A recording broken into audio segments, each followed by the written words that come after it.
আমরা এই ভিডিওতে দেখব কলেজের এই ওয়েবসাইটে আমরা কিভাবে লগইন করব এবং কিভাবে আমরা এই নোটিশগুলো দিব, আপলোড করব। দেখতে পাচ্ছেন ওয়েবসাইটে যে নোটিশগুলো আছে অথবা যে কন্টেন্টগুলো আছে উপরে দেখেন, সেই কন্টেন্টগুলো আমরা কিভাবে আপলোড দেব সব কিছু আমি ডিটেলসে এই ভিডিওতে দেখাবো। এরপর ডাউনলোডে কি ফ্যাসিলিটি আছে এবং কিভাবে আমরা আপলোড দিতে পারি সেই সিস্টেমগুলো দেখব, রুটিন কিভাবে আপলোড দিতে পারি সেই সিস্টেমগুলো দেখব, ব্লগ কিভাবে আপলোড দিতে পারি সেই সিস্টেমগুলো দেখব এবং গ্যালারিতে যে ভিডিও এবং ছবিগুলো আছে সেগুলো কিভাবে আমরা আপলোড দেব সবগুলোই দেখব। এজন্য আমাদের চলে যেতে হবে অ্যাডমিন প্যানেলে। আমাদের ওয়েবসাইটের ওয়ার্ডপ্রেসের অ্যাডমিন প্যানেলে যাওয়ার জন্য আমাদের WP লিখে অ্যাডমিন লিখতে হবে।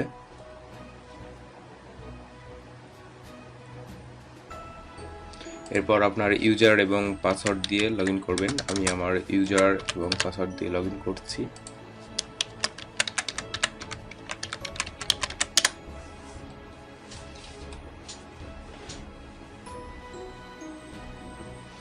দেখতে পাচ্ছেন লগইন হয়ে গেছে অলরেডি।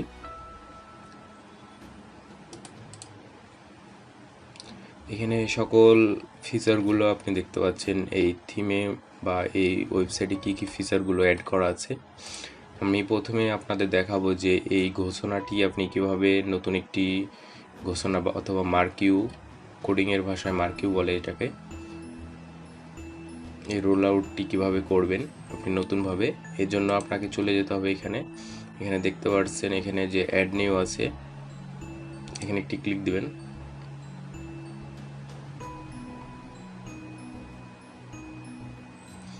এখানে জাস্ট ঘোষণার যে টাইটেলটি আছে, এখানে দেখেন একটি টাইটেল আছে, যে টাইটেলটি আপনি দিতে চান। আমি যেমন জাস্ট দিলাম টেস্ট, আর এখানে আপনি বিস্তারিত সেই ঘোষণার আলোচনা করবেন, জাস্ট পাবলিশ দিয়ে দিবেন। এবার আমরা যদি রিফ্রেশ করে দেখি, দেখেন আমাদের ঘোষণাটি চলে আসছে টেস্ট নামে। এখানে ক্লিক দিলে আমরা বিস্তারিত জানতে পারবো, যে বিস্তারিতটি আমি দিয়েছিলাম। আশা করি বুঝতে পারছেন এটি কীভাবে আপডেট করবেন। এরপর নেক্সটে আমরা দেখব হিস্টোরি জাস্ট আপডেট করা লাগবে না, হিস্টোরি আমাদের একবার আপডেট করলেই শেষ, যেহেতু আমাদের হিস্টোরি বারবার আপডেট করার প্রয়োজন পড়ে না। যদি পড়ে তাহলে আপনারা করবেন। কলেজের হিস্টোরি, এখান থেকে জাস্ট যদি এডিট করতে চান এডিটে ক্লিক দেবেন।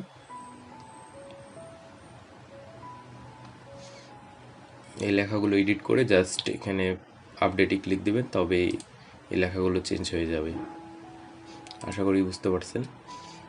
এরপর স্পেস অন বলতে বোঝাচ্ছে যে এই স্পেসটুকু বোঝাচ্ছে, আর স্পেস 2 হচ্ছে এই স্পেসটুকু বোঝাচ্ছে। আমার এখানে আপডেট করা আছে স্পেস অন এবং স্পেস 2 দুইটাই, সো এটি আর আপডেট করার প্রয়োজন পড়ছে না। আপনারা যদি কোনো এডিট করতে চান জাস্ট এডিটে ক্লিক দিয়ে এডিট করতে পারবেন টেক্সটগুলো। আর এখানে আমরা দেখতে পাচ্ছি একটি ডাউনলোড নামে একটি অপশন আছে। এই ডাউনলোড অপশনটি হচ্ছে আমাদের এই ডাউনলোড অপশনটি, অথবা নিচে যে দেখেন ডাউনলোড অপশন এখানে আসলো সেই অপশনটি। এই ডাউনলোড অপশনটি আপনি অ্যাড করতে হলে জাস্ট এখানে দেখেন যে অ্যাড নিউ পোস্ট নামে একটি অপশন আছে, সেখানে একটি ক্লিক দিবেন।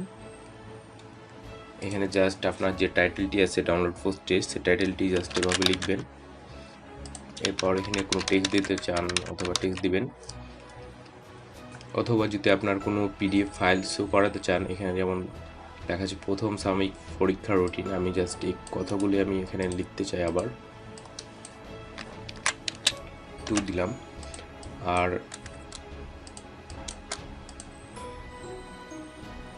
এখানে আমি PDFটি শো করাতে চাই এই PDF এর মতন, দেখেন এই যে এখানে দেখেন একটি PDF শো হচ্ছে, প্রিভিউ হচ্ছে অথবা ডাউনলোড করতে পারবে। সেই সিস্টেমটি আনার জন্য আমাদের জাস্ট এখানে দেখেন যে অ্যাড ডকুমেন্ট নামে একটি অপশন, এখান থেকে আপনার জাস্ট আপলোডে ক্লিক দিবেন। আর যদি আপলোড করা না থাকে জাস্ট এখান থেকে জাস্ট আপলোড করে দিবেন। আমার যেহেতু অলরেডি একটি PDF ফাইল আপলোড করা আছে, জাস্ট এখানে ক্লিক দিয়ে সিলেক্ট করে দিলাম, জাস্ট সেট। এবং পাবলিশ করে দিলাম।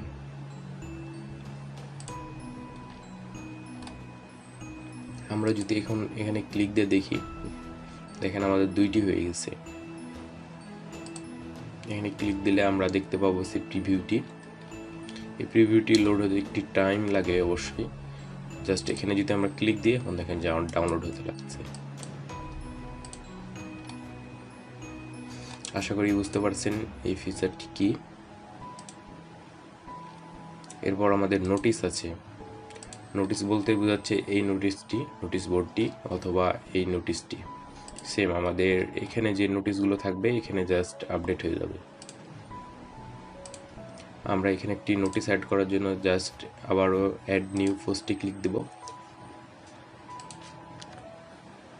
এখানে আমি জাস্ট নিউ নোটিশ দিলাম,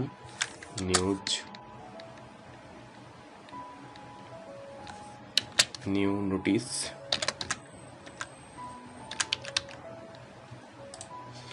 এখানে জাস্ট আপনার বক্তব্যটি লিখবেন আর উপরে জাস্ট টাইটেলটি লিখবেন। এটা মনে রাখবেন, জাস্ট এখানে টাইটেল লিখবেন, এখানে বক্তব্যগুলো লিখবেন।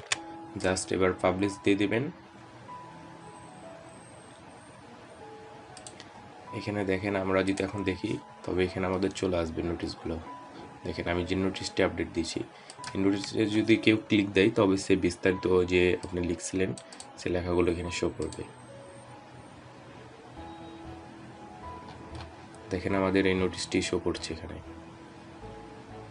আশা করি বুঝতে পারছেন। এই নোটিশটি যদি আপনার পরবর্তীতে এডিট করার প্রয়োজন মনে হয় তবে আপনি এখান থেকে জাস্ট এডিট অপশনে ক্লিক করে এডিট করতে পারবেন। এই যে জাস্ট পাবলিশ দিয়ে দিবেন, এডিট করে জাস্ট আপডেট করে দিবেন, তবে কাজ শেষ। এবার আমরা রেজাল্টের অপশনে আসি। এখানে দেখেন যে রেজাল্ট নামে একটি মেনু আছে, এখানে ফলাফল। আমাদের এখানে কোনো কিছু শো করছে না যেহেতু আমাদের কোনো রেজাল্ট নেই। আমরা রেজাল্ট অ্যাড করার জন্য জাস্ট অ্যাড নিউ পোস্টে ক্লিক দিব আগের মতনই। জাস্ট এখানে নিউ, আমি একটি জাস্ট টাইটেল দিলাম বোঝার জন্য, নিউ রেজাল্ট।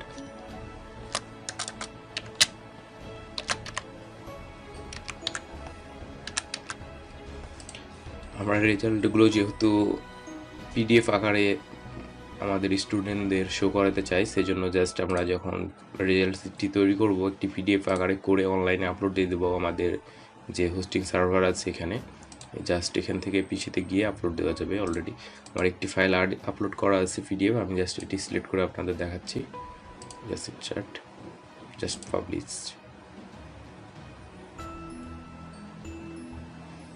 এখন আমরা যদি এখানে রিফ্রেশ করে দেখি, দেখেন আমাদের রেজাল্ট ফাইলটি আপডেট হয়ে গেছে।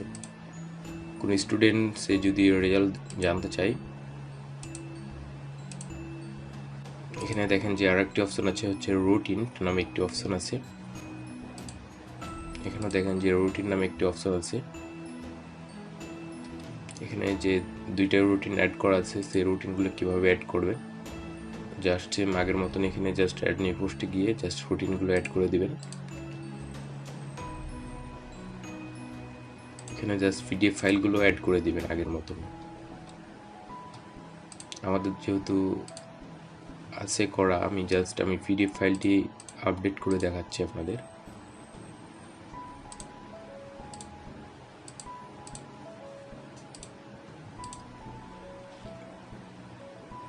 দেখতে পাচ্ছেন খুব সুন্দরভাবে আমাদের পিডিএফ ফাইলটি চলে আসছে। এভাবে আপনি রুটিনগুলো যদি দেন তবে সবাই দেখতে পারবে অনলাইনে। আর কেউ ডাউনলোড করতে চাইলে পিডিএফ ফাইলটি ডাউনলোড করে নিতে পারবে যে কোনো শ্রেণীর। এরপর আমরা দেখছি ব্লগ নামে একটি অপশন আছে। ব্লগটি হচ্ছে এটি। আপনার কলেজের বা স্কুলের যদি যে কোনো ব্লগ হয়ে থাকে সেই ব্লগগুলো আপনি এখানে আপডেট দিতে পারেন। আপনার স্টুডেন্টরা খুব সহজেই জানতে পারবে কলেজ বা স্কুলের সম্পর্কে। জাস্ট আগের মতন অ্যাড নিউ পোস্টে ক্লিক করে কন্টেন্টগুলো আপলোড দিয়ে দেবেন, তবে কাজ শেষ। এরপর গ্যালারি আছে একটি অপশন। এখানে দেখেন 2টি গ্যালারি, একটি হচ্ছে ফটো গ্যালারি, একটি ভিডিও গ্যালারি। গ্যালারিতে গিয়ে ফটো গ্যালারিতে ক্লিক দিবেন। এরপর জাস্ট আগের মতনই অ্যাড নিউ পোস্টে ক্লিক দিবেন। এরপর জাস্ট ইমেজটি আপলোড দিয়ে দেবেন, আর কোনো কিছুই করা লাগবে না, টাইটেলও লেখা লাগবে না, কিছুই করা লাগবে না। আমি জাস্ট ইমেজটি আপলোড দিয়ে দিলাম। এখানে কিছুই লেখা লাগবে না, জাস্ট পাবলিশ দিয়ে দেবেন। আমি যদি এখন রিফ্রেশ করে দেখি, দেখেন চলে আসছে। আপনি যদি কোনো কিছু লিখতে চান তবে আপনার এখানে লেখাটি দিবেন, যেমন এখানে লেখা আছে কলেজ লাইব্রেরি, আপনি লিখে দিতে পারেন এটি কি।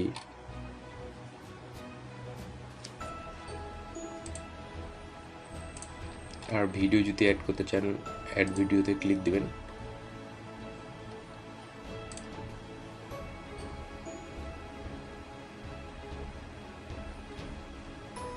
এখানে জাস্ট ভিডিও টাইটেলটি লিখবেন। আর ইউটিউব থেকে যদি ভিডিও নিতে চান, জাস্ট ইউটিউবে যে কোনো একটি ভিডিও নিয়ে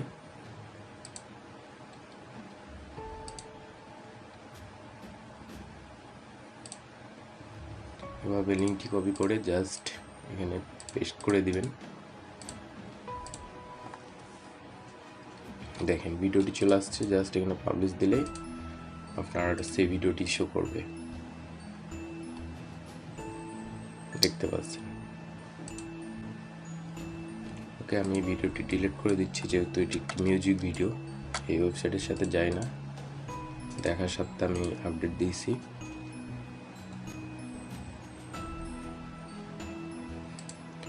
আর এখানে যেগুলো আছে এগুলো হচ্ছে আপনার পেজ করা আছে, পেজগুলো আপনি পাবেন এখানে। দেখেন এই পেজ নামে একটি অপশন আছে।